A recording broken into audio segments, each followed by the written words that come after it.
आप देख रहे हैं हल्ला बोल और देखिए अब सेक्युलरिज्म शब्द पर ही, सेक्युलर शब्द पर ही महाभारत छिड़ने के संकेत मिल रहे हैं, क्योंकि लोकसभा में खड़गे का बयान आया है। कहते हैं संविधान बदला तो होगा रक्तपात। इस तरह के शब्दों का इस्तेमाल जिसके जरिए तल्ख तेवर विपक्ष के दे। क्या कहा है उन्होंने, पहले आपको सुना देते हैं। इस संविधान को हम सब मिलके बचा के रखना है, इसकी हिफाजत करना है। इसकी रिव्यू की बात मत करो। अगर रिव्यू की बात अगर कोई करे या इसको इस कॉन्स्टिट्यूशन को बदलने की कोशिश अगर कोई करे तो रक्तपात होगा, ये याद रखिए। काफी तल्ख तेवर और उसी के साथ तल्ख शब्दों के साथ यह बयान। सभी खास मेहमान हमारे साथ बने हुए हैं। श्रीकांत शर्मा जी, समझ नहीं आ रहा कि आपको मुबारकबाद दूं या फिर आपसे सवाल करूं, क्योंकि लगता है कि यह भी एक फनकारी है जिसमें आप लोगों ने महारत हासिल कर ली है। कहां तो असहिष्णुता पर बहस होनी थी, सेक्युलर शब्द पर ही विवाद खड़ा कर दिया गृह मंत्री ने, और कांग्रेस लगता है उसी में उलझ गई है। संविधान बदलने की तरफ सही में मंशा तो नहीं है आपकी? देखिए, आप एंकर हैं, आपको व्याख्या करने का अधिकार है, लेकिन आज सोनिया जी के बयान से और ये खड़गे साहब के बयान से स्पष्ट होता है कि असहिष्णुता की पराकाष्ठा है। हमारे कांग्रेस के मित्र कह रहे थे कि उस समय परिस्थितियां थी जब इस शब्द को जोड़ा गया था 1976 में। क्या उस समय की परिस्थितियां थी? अब आज जो चुनी हुई सरकार है वो उस पर चर्चा भी नहीं कर सकती है। मतलब आपका जो तानाशाह रवैया है उसमें कहीं कोई बदलाव नहीं है। आपने इस शब्द का जितना दुरुपयोग आप कर सकते थे, आपने सत्ता हथियाने के लिए, सत्ता में बने रहने के लिए आपने बखूबी किया है। इस देश के अंदर आतंकवाद एक बड़ी समस्या है। जहां अपने दुश्मन को अमेरिका पाकिस्तान में आकर उसामा बिन लादेन को उसी के घर में मारकर जाता है, वहीं दूसरी तरफ बाटला इनकाउंटर में जो शहीद होता है मोहनचंद शर्मा, उसकी शहादत पर भी इसी शब्द की आड़ में कांग्रेस अध्यक्षा पूरी रात रोती रहती हैं। ये देश बदल रहा है। आपने इस देश से कश्मीरी पंडितों को इस देश में ही उनको रिफ्यूजी बनाकर रखा अपनी वोट बैंक के चलते। आपने कहीं ना कहीं बांग्लादेशी घुसपैठियों से आपने असम के अंदर अपने ही देश के मुसलमान और हिंदुओं को आपने मरवाया, उनके घरों को उजड़वाया, और आज आप सेक्युलरिज्म की दुहाई दे रहे। आज आप सबसे ज्यादा अपने आप को सेक्युलरिज्म कहते हैं। अरे कांग्रेस पार्टी का यह है कि देश तो सेक्युलर रहे देश, लेकिन कांग्रेस पार्टी कम्युनल रहेगी, क्योंकि कांग्रेस पार्टी को सत्ता में ही रहना है। इस देश में गरीब आदमी को आज प्रधानमंत्री पद पर यह कांग्रेस स्वीकार नहीं कर पा रही है। इनकी अड़चन यह है, अगर आप करें तो लीला और हम करें तो आप बहस शुरू कर देते हैं। यानी कि आप कत्ल भी करते हैं तो कोई आहा नहीं भरता, हम आहा भी भरते हैं तो हम बदनाम हो जाते हैं। ठीक है अश्विनी जी, चुनी हुई सरकार है, चर्चा करने का अधिकार तो है ना। अश्विनी जी, इसका जवाब दीजिए, क्योंकि अब तुष्टीकरण के नाम पर उन्होंने इंस्टेंसेस दे दिए, जिसके बाद मैं आपके पास आऊंगी। सीधे कह रहे हैं बाटला हाउस एनकाउंटर पर जब शहीद अधिकारी शर्मा पर सवाल खड़े किए जा रहे थे तब आपकी नजर वोट बैंक पर थी। बात यह है कि फाशिज्म की शुरुआत जर्मनी में जब हुई तो उनके दो जनरल थे, एक उनमें हिमलर था। उसका काम यह था कि इतना झूठ बोलो और बोलते ही रहो कि लोग झूठ को सच मान लें। अब भारतीय जनता पार्टी को यह महारत है कि सबसे झूठ बात को सबसे मैंने आपकी बात को टोका नहीं। मैं आपको स्पष्ट कर दूं, सलमान खुर्शीद साहब ने ही कहा था। आपको टोका नहीं, बहुत अच्छी बात है। मैंने आपकी बात को टोका नहीं। जी सर जी, आप मेरी बात को टोकिए मत। बिल्कुल ये गहन मुद्दे हैं देश के, इस पे संजीदा चर्चा होनी चाहिए। बराए मेहरबानी 1 मिनट में मैंने अपनी जो बात कहनी है मुझे कह लेने दीजिए, नहीं तो असहिष्णुता का जो इल्जाम है आप पर लगेगा। देखिए, मोटी बात क्या है, इस देश में एक आस्था है कि कितने ही तरह धर्मों में यकीन रखने वाले जो लोग रहते हैं वो अपने आप को सुरक्षित समझें। हमारा संविधान हमारे देश के इतिहास से जुदा नहीं है। पार्टीशन के वक्त लाखों लोगों का जब कत्लेआम हुआ था तो कई अल्पसंख्यक लोग ऐसे थे, लाखों करोड़ों की तादाद में, जिन्होंने धर्म के नाम पर पाकिस्तान स्टेट में जाना स्वीकार नहीं किया मगर अपने मुल्क हिंदुस्तान में रहना स्वीकार किया। उस वक्त उनको उनकी सुरक्षा उनकी सुरक्षा के प्रति उनको आश्वस्त करना जरूरी था। माइनॉरिटीज के मुतल्लिक जो सेपरेट चैप्टर बने हैं हमारे संविधान में, जिसका जिक्र आर्टिकल 25 और 26 वगैरह में 30 में हुआ है, उसका मुख्य मकसद ये था कि जो अल्पसंख्यक लोग हैं उनको अपनी आइडेंटिटी के मुतल्लिक कोई खौफ ना हो। मगर जब 30 साल के बाद ये देखा गया कि राजनीतिक स्तर, राजनीतिक विवाद, राजनीतिक संवाद जो थे और जो लोगों की पर्सनैलिटीज थी, जो उनके कद थे, वो कम होते चले गए और धर्म के नाम पर एक दूसरे से लड़ाई होने शुरू हुई।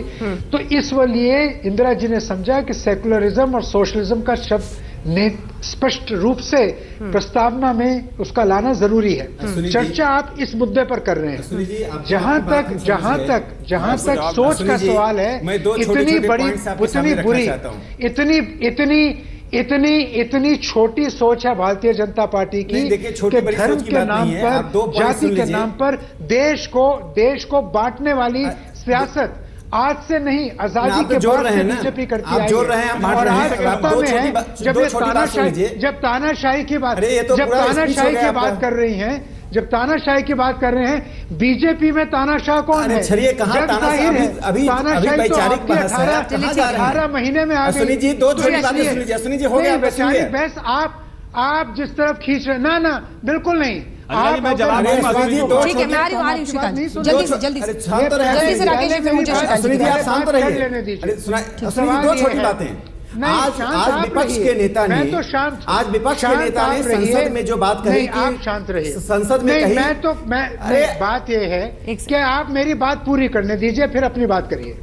मैंने आपकी बात सुनी, आपको टोका नहीं। आप जिस रफ्तार से बात करते हैं, झूठ को सच और सच को झूठ बनाने की कोशिश हम खूब जानते हैं, इसलिए हमारी बात सुन लीजिए। धर्मनिरपेक्षता की बात करना हमारा कर्तव्य है।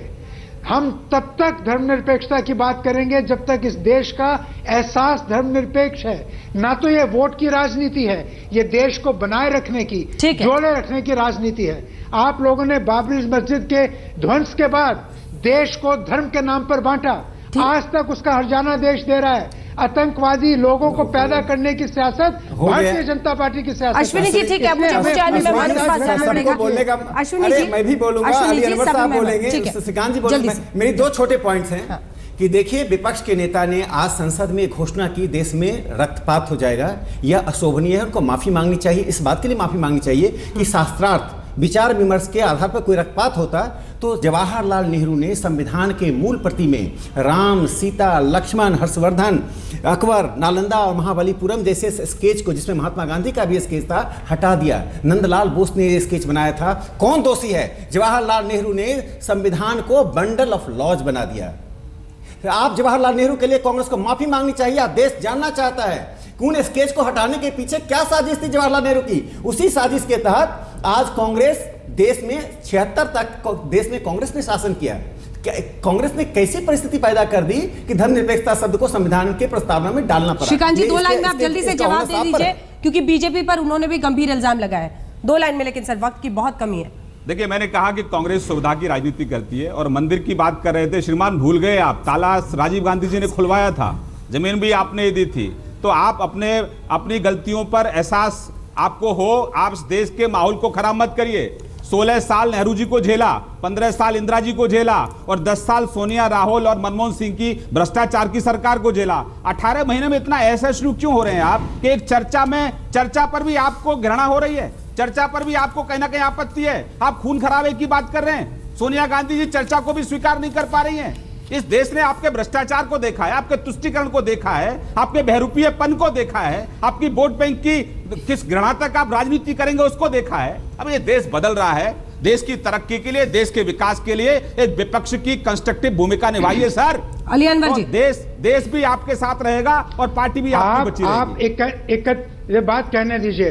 31% वोट लेके 56 इंच की। अरे आप एंटोनी कमेटी की रिपोर्ट पढ़ लीजिए। बहुत अहंकार मत करिए। आपके ही पार्टी द्वारा 2014 के चुनाव के बाद एंटोनी ने कहा कि कांग्रेस पार्टी एक समुदाय से आइडेंटिफाई हो गई है। ये क्या धर्मनिरपेक्षता है? एंटोनी कमेटी को आरएसएस ने नहीं बनाया, एंटोनी कमेटी को सोनिया जी ने बनाया। बड़े-बड़े शहंशाह ध्वस्त हो गए।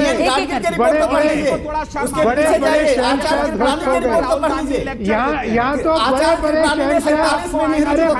शहंशाह ध्वस्त हो गए। बड़े-बड़े शहंशाह ध्वस्त हो गए। बड़े-बड़े शहंशाह ध्वस्त हो गए। आप तो चीज ही क्या है? आप अरे अपने बड़े शहंशाह नॉनसेंस ध्वस्त हो गए। आप तो चीजें इंटरनी कमेटी क्यों नहीं कर रहे हैं? सुनील जी, इंटरनी कमेटी की चर्चा तो कर लीजिए। हम चाहते हैं कि इंटरनी कमेटी की चर्चा से देश लाभान्वित हो। हम आप ही के इंटरनी कमेटी की रिपोर्ट को मानने के लिए तैयार हो जाएंगे। इंटरनी कमेटी ने क्या कहा? कौन जिम्मेदार है? सोनिया गांधी कांग्रेस राहुल गांधी सोनिया जी से सवाल पूछिए। नौजवानों एक कम से कम समुदाय के लोगों को सोनिया जी जिम्मेदार है। उनसे सवाल पूछे। जनता उसको स्वीकार नहीं कर रही है। ठीक है, अली अनवर जी को बोलने दीजिए प्लीज, वक्त की बहुत कमी। अली अनवर जी और केटीएस जी जल्दी जल्दी अगर एक लाइन में आप अपनी बात पूरी करें। ऐसा है अंजना जी, प्लीज अश्विनी जी, अंजना जी ऐसा है, अली अनवर जी। हाँ। अंजना जी ऐसा है कि बीजेपी को और संघ परिवार को भारत के संविधान में आस्था नहीं है। 16 साल क्यों समझौते में रहे? आस्था अरे मनुस्मृति में को है। भारतीय जनता पार्टी के साथ समझौता करने के लिए माफी मांगना चाहिए। आप कैसी बात कर रहे हैं?